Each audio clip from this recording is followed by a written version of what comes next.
cette première partie et ce but matinal marqué par Steve Mounier sur ce centre et cette passe décisive de Rodolfo Aloko, donc Steve Mounier, comme on le disait, qui est désormais à 2 longueurs d'égaler le record de Stéphane Sessegnon en équipe nationale.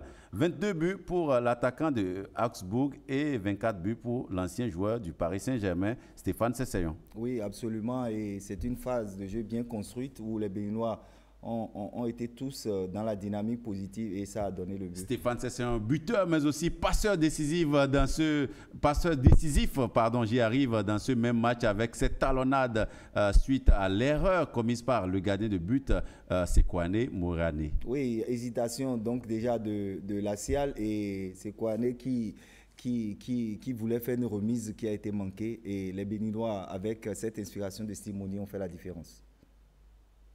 Et voilà, avec cet autre but marqué par Imran Hassan, qui célèbre son 2e but en sélection et qui a été, on va dire, très clinique, même si le ballon a été dévié comme ça dans le but. Il faut dire quand même que c'était joué de façon géniale d'exécuter très rapidement ce coup franc. Oui, il faut saluer sur cette action l'intelligence de joueur là étant qui, dès l'obtention de la faute, a rapidement eu le réflexe de jouer le coup franc rapide au profit d'Imran Hassan qui ne s'est pas posé de questions. À l'arrivée, c'est le 3-0.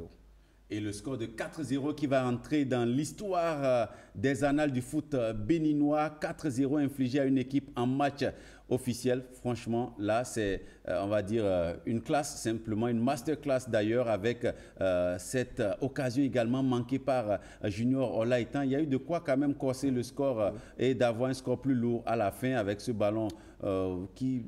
écrasé, il n'a pas pu l'enrouler comme il aurait voulu. C'est une frappe écrasée, mais sur cette action, on salue davantage la belle fixation de Steve Mounier qui a donné le ballon. Qui aurait pu tenter un lobe, peut-être parce que le gardien était très avancé au début de l'action, mais qui est resté le sang-froid, qui a, comme vous l'avez dit, fixé les 2 défenseurs. Oui, on revoit le gardien. À ce moment, le gardien de but est très avancé.